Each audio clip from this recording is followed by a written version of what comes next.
Hello everybody, my name is Mario5514 and welcome back to another Splatoon Talk video. In this video we're going to be looking back at some of the previous updates within Splatoon 3's history. In the last video we looked at patch 2.0, now we're going to jump forward to patch 2.1. If you guys like the video, consider subscribing and let's get started. So, patch 2.1 dropped on January 18th, 2023. As at this time, we're still in the midst of crab meta. We're basically in the middle of it. And here's the notes that the devs left for us. This update focuses on adjustments related to battles. A lot of the adjustments to main weapons were made to lessen the impact on some of the weapons from Splatoon 2, where the increased performance of the gear ability was negated in Splatoon 3. I wonder who they're talking about here. The answer is main power up. They're talking about MPU here. So they're going to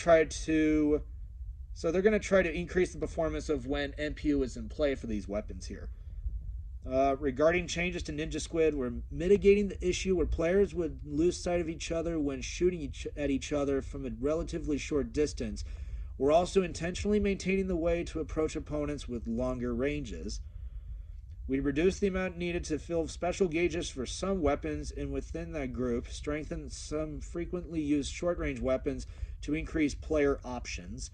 We increased the amount needed to fill special gauges for some weapons, and within that group, curtailed somewhat the tactic of using sub and special weapons to attack from a distance. We also made some adjustments to increase the manifestation of special weapons. Yeah, that's talking about Crab Tank. The next update will focus on new features and weapon balance for the start of the new season in March. The update is planned for the end of the current season, Nintendo.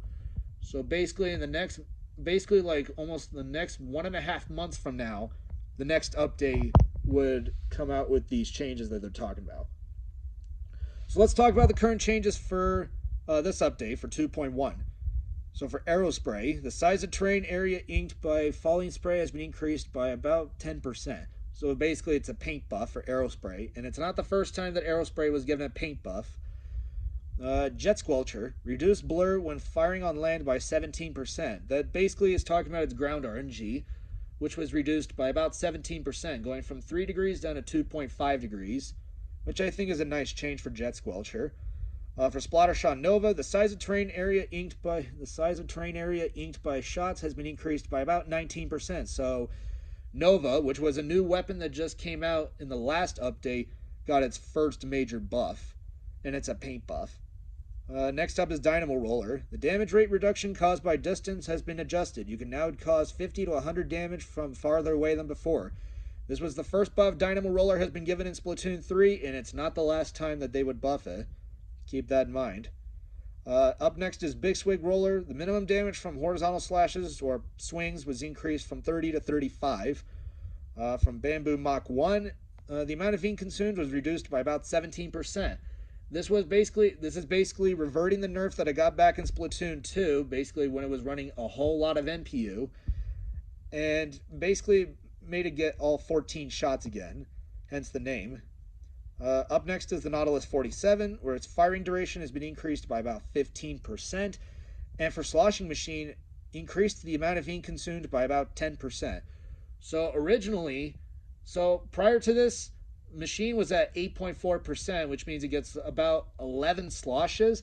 This now increases it to 9.2, and it now gets 1 less slosh. So its uptime has been reduced again. And I mean, this is a follow-up from a nerf that I got back in Splatoon 2. So, yeah. And that's it for our main weapon changes. For our subs, it's only Angle Shooter. Damage has been increased from 30 to 35. And the radius of ink coverage when striking terrain or opponents has been roughly doubled. And yeah, this isn't the first time Angle Shooter was buffed, and it won't be the last. And for our special weapons, up first is Tacticooler. Tacticooler's quick respawn and special saver will no longer be negated by the gear abilities Respawn Punisher and Haunt. However, Respawn Punisher and Haunt's effects, such as an increase in respawn time and increase in amount of special gauge loss, will still occur. So what that means is that the effects of Haunt and Respawn Punisher will no longer be negated by Tacticooler's effects will no longer be negated by those two abilities. So what that means is that, say you're splatted by someone, you lose 50% of your special gauge, but if you're killed by someone who has Respawn Punisher, that adds another 15% on there, so you lose 65% of your special gauge altogether.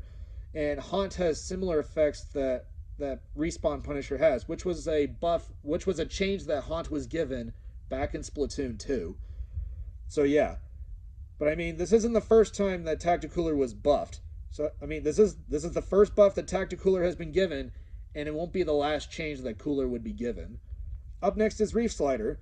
Adjusted the amount of time for the invulnerability window, which occurs after exploding until you are able to move, was adjusted by about 28/60ths of a second, or 28 frames.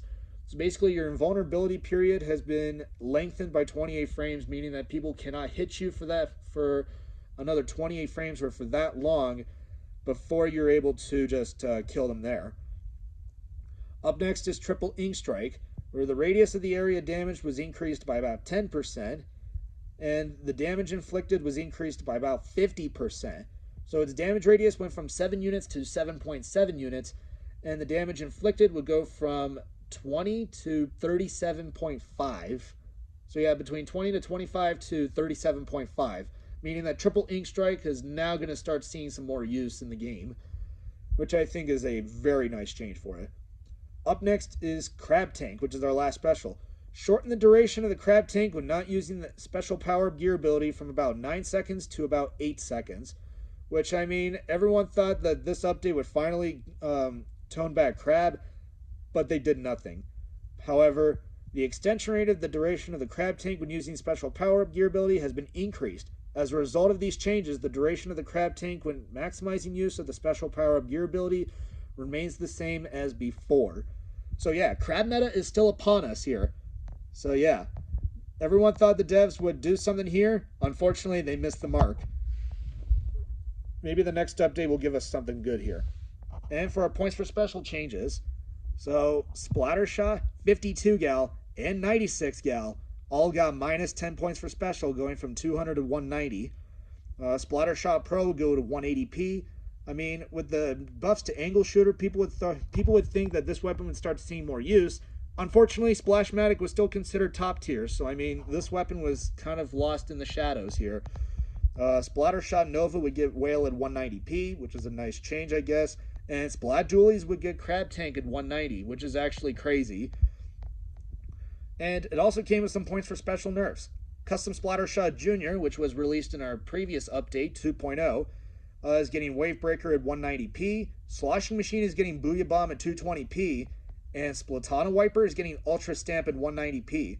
And Sloshing Machine is our first weapon to reach 220p, which is actually crazy. And you realize, and you know there's something missing, right? You know what's missing? Splashmatic is not here. So yeah, Splashmatic is still 200p. And it's not the first time that Splash has dodged the bullet.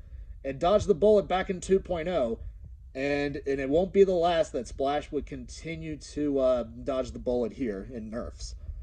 So yeah. For these changes, a lot of people were afraid that for these points for special changes, people were afraid that Nintendo would bring back the most infamous meta in the Splatoon series, shooter meta. Which, yeah, shooter meta would start to slowly form in 4.0, starting in 4.0, and it wouldn't be until starting in 5.0 that shooter meta would officially develop. So yeah, a lot of people were afraid that these changes here, from Splattershot to Splattershot Pro or even to Nova, would lead to shooter meta. A lot of people were afraid of that. And of course, we also got an ability change to Ninja Squid, where the ink splash will no longer be visible for 30/60ths of a second, or by half a second, immediately after transforming into swim form. Using the gear ability Swim Speed Up at the same time will no longer result in one of these abilities being cancelled. While using Ninja Squid, swim speed will continue to be reduced by a fixed amount. So yeah, Ninja Squid, a lot of people thought would be fixed here, which I mean, it's kind of is, but at the same time, it's still kind of a broken ability, especially if you're using like Carbon Roller Deco or Splat Roller, which yeah, you do have those weapons running Ninja Squid the most, which is what we still see today. And yeah, we have a whole list of bug fixes here for the game here. And yeah, you thought 1.2 was done with all this? Yeah, 1.2 is the precursor for a few other bug fixes here. So yeah. Fixes to multiplayer are also shown here. This is basically relating to maps in certain zones like Rainmaker, Splat Zones, Tower Control, and even Clam Blitz. So yeah.